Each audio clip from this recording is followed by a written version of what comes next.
간단히 해결할 수 있습니다. 저와 함께 그곳으로 찾아가 이것으로.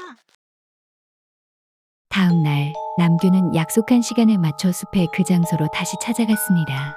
그의 마음은 설렘과 기대로 가득 차 있었으며 어제 만난 그 아름다운 소아를 다시 만날 생각에 긴장되기도 했습니다. 소아는 약속대로 그곳에 있었고 남규를 보자 미소를 지으며 맞이했습니다. 오셨군요, 도련님. 오늘은 날씨도 좋으니 좀 더 깊은 숲속으로 거닐어 보실래요? 소아의 제안에 남규는 기꺼이 동의했습니다. 두 사람은 숲을 거닐며 서로에 대해 더 많이 알아가기 시작했습니다.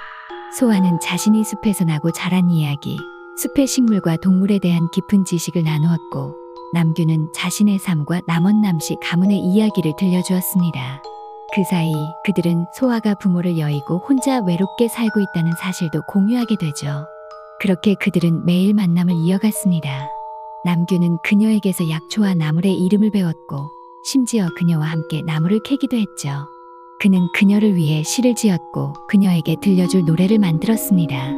산속을 헤매던 어느 날 하늘에 먹구름이 끼더니 소나기가 쏟아졌고 떨어지는 빗줄기를 피해 숨어든 동굴에서 남규는 소아의 입술을 맛보았습니다.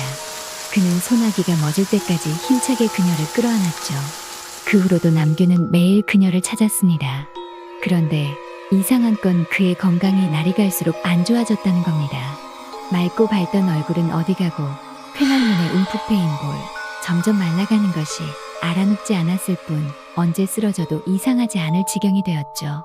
그런 그가 걱정되었던 소아는 직접 약초도 다려 먹이고 몸에 좋다는 씨암탉도 잡아 백숙도 끓여 바쳤지만 남규의 상태는 호전되지 않았습니다. 그를 걱정하는 건 물론 소아만이 아니었습니다. 글 공부도 제대로 하지 않으며 매일같이 밖으로 쏘다니는 데다 매번 흙이 묻은 차림새에 날로 초췌해져가는 아들을 보는 가문의 걱정은 그야말로 이만저만이 아니었죠. 어르고 달래봐도 호통을 쳐봐도 밖을 쏘다니는 아들의 행동엔 변화가 없었습니다. 이에 남규의 어머니인 박여인은 행랑의 김서방에게 미행을 시켰죠. 어디서 무얼 하고 돌아다니는지, 누굴 만나고 뭘 먹는지 하나도 빠짐없이 낱낱이 보고하라고 시켰습니다. 그러나 김서방이 그렇게 고생할 건 없었습니다. 며칠을 미행해봤지만 남규는 집을 빠져나가 바로 소아에게로 향했고 그녀와만 함께 있었으니까요. 이 소식을 들은 박여인은 크게 놀랐습니다. 당시에 신분제도상 지체 높은 양반가와 평민이 이어진다는 것은 그야말로 말도 안 되는 일이었지만 그건 둘째치고 연애를 한다는 놈이 뭔가에 홀린 것처럼 행동한다는 데다 병세까지 보인다는 것은 의심이 파도처럼 넘치게 함에 충분했습니다. 이건 뭔가 이상해. 뭔가 조치가 필요해.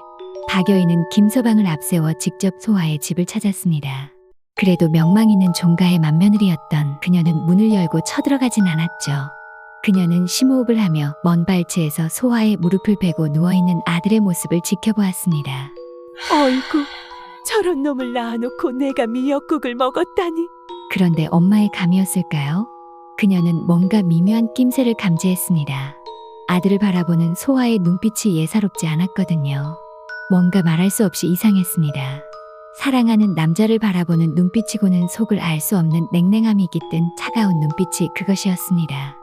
순간 소아가 그녀와 김서방이 엿보고 있던 숲 쪽을 바라봤고 화들짝 놀란 둘은 황급히 몸을 숨겼습니다. 이게 뭔 일인지 박여인 등엔 식은땀이 흘렀습니다. 못 볼 꼴을 봤다는 듯 그렇게 황급히 길을 내려온 그녀는 바로 동네에서 유명한 무당을 찾았습니다. 상백한 표정과 서늘한 눈빛의 무당은 무아지경으로 방울을 흔들어대더니 갑자기 탁 멈추고는 꿰뚫어보듯 박여인을 쳐다보며 말합니다. 큰일이군요.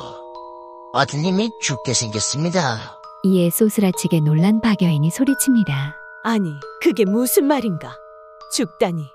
내 아들이 왜? 무당은 자세를 고쳐 앉으며 말하죠. 악연입니다. 지독한 악연이에요. 아드님이 만나고 있는 여인은 사람이 아닙니다. 어머니는 사색이 되었고 무당은 말을 잇습니다. 유괴예요. 그것도 아주 사악한 유괴입니다. 그 년이 아드님의 명줄을 잡았어요. 이대로 두면 일간 상을 치르게 될 겁니다. 긴장감이 팽배한 방안, 쓰러질 듯 위태한 어머니는 온 힘을 다해 정신줄을 붙잡고 무당에게 이 사태를 벗어날 비방을 묻게 됩니다. 그 시각 남규의 얼굴을 쓰다듬는 소아, 그녀는 슬픈 미소를 지으며 말하죠. 도련님, 오늘은 집에 돌아가지 마시어요. 이제부터 소녀와 함께 이곳에 머무르시는 겁니다. 오늘따라 그녀의 얼굴이 더 희미하게 보이는 남규. 미소를 지으며 고개를 끄덕입니다. 그렇게 핏빛 태양이 저물어가고 있습니다.